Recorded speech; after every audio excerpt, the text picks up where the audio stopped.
One day, as he sat sad and disconsolate in the house of his father, the youth Telemachus saw a stranger come to the outer gate. There was many in the court outside, but no one went to receive the newcomer.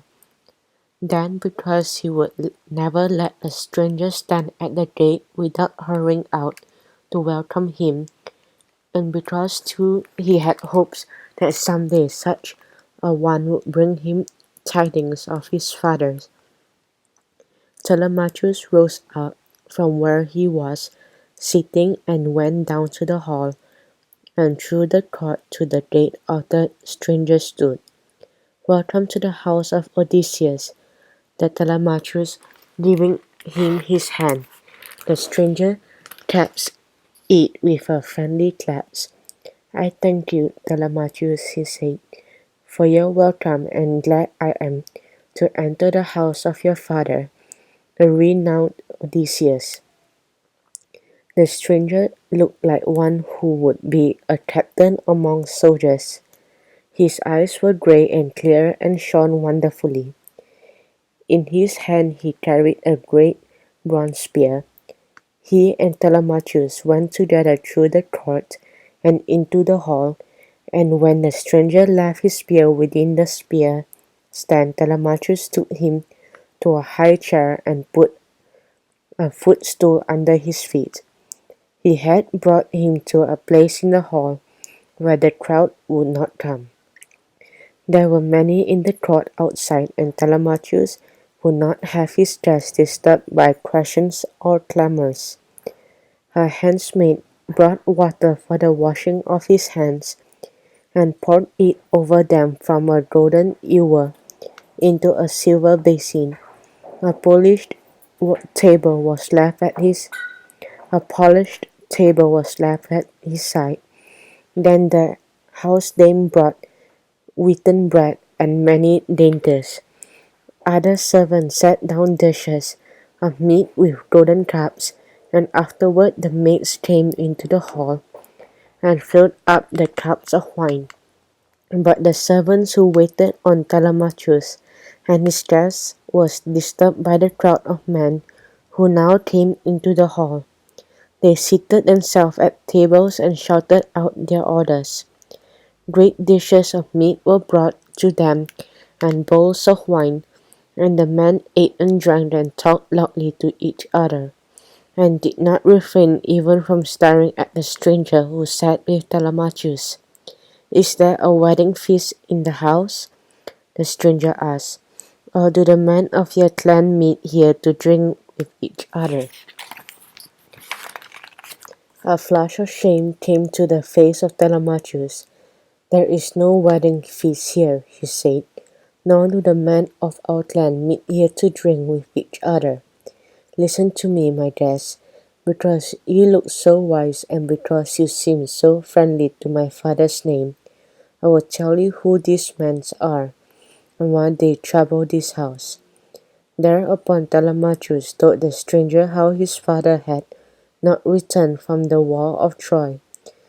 Although it was now 10 years since the city was taken by those with whom he went, "Alas," Telemachus said, "he must have died on his way back to us, and I must think that his bones lie under some nameless strait or channel of the ocean. Would he had died in the fight at Troy? Then the kings and princes would have made him a burial mound worthy of his name and his deeds. His memory would have been reverenced amongst men, and I, his son, would have a name, and would not be imposed upon by such men as you see here, men who are feasting and giving orders in my father's house, and wasting the substance that he gathered." "How come they to be here?" asked the stranger. Telemachus told him about this also. When 7 years had gone by from the fall of Troy, and still Odysseus did not return, There were those who thought he was dead and would never be seen more in the land of Ithaca. Then many of the young lords of the land wanted Penelope, Telemachus' mother, to marry one of them. They came to the house to woo her for marriage, but she, mourning for the absence of Odysseus and ever hoping that he would return, would give no answer to them. For 3 years now, they were coming to the house of Odysseus to woo the wife whom he had left behind. They want to put my lady mother between two great difficulties, said Telemachus, either to promise to wed one of them or to see the substance of our house wasted by them.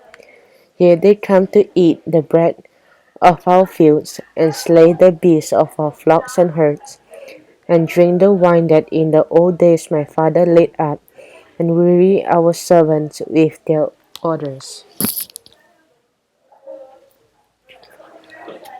When he had told him all this, Telemachus raised his head and looked at the stranger. "O my guest," he said, "wisdom and power shine out of your eyes. Speak now to me and tell me what I should do to save the house of Odysseus from ruin, and tell me too if you think it possible that my father should still be in life." The stranger looked at him with his grey, clear, wonderfully shining eyes. "Art thou verily the son of Odysseus?" said he. "Verily I am the son of Odysseus," said Telemachus. "As I look at you," the stranger said, "I mark your head and eyes, and I know they are such a head and such eyes as Odysseus had. Well, being the son of such a man, of such a woman as the Lady Penelope, your spirit surely shall find a way of destroying those wooers who would destroy your house." "Already," said Telemachus, "your days and your speech make me feel equal to the task of dealing with them." "I think," said the stranger, "that Odysseus your father has not perished from the earth. He may yet win home through labors and perils, but you should seek for tidings of him. Hearken to me now, and I shall tell you what to do. Tomorrow summon a council of all the chief men of the land of Ithaca, and stand up in the council and declare that the time has come for the wooers who waste your substance to scatter, each man to his home, and after the council has been held, I would have you voyage to find out tidings of your father, whether he still lives and where he might be. Go to Pylos first, to the home of Nestor, the old king who was with your father in the war of Troy. Beg Nestor to give you whatever tidings he has of Odysseus, and from Pylos go to whatever tidings he has, and from Pylos go to Sparta, to the home of Menelaus and Helen, and beg tidings of your father from them too. And if you get news of his being alive, return. It will be easy for you then to endure for another year the wasting of your substance by those wars. But if you learn that your father, the renowned Odysseus, is indeed dead and gone, then come back and in your own country raise a great funeral mound to his memory, and over it pay all funeral rites. Then let your mother choose a good man to be her husband, and let her marry him, knowing for a certainty that Odysseus will never come back to his own house. After that, something will remain for you to do. You will have to punish those wooers who destroy the goods your father gathered, and who insult this house by the their presence. And when all these things have been done, you Telemachus will be free to seek out your own fortune. You will rise to fame, for I mark that you are handsome and strong, and most likely to be wise and valiant men. But now I must fare on my journey. The stranger rose up from there, he said, and went with Telemachus from the hall and through the court and to the outer gate.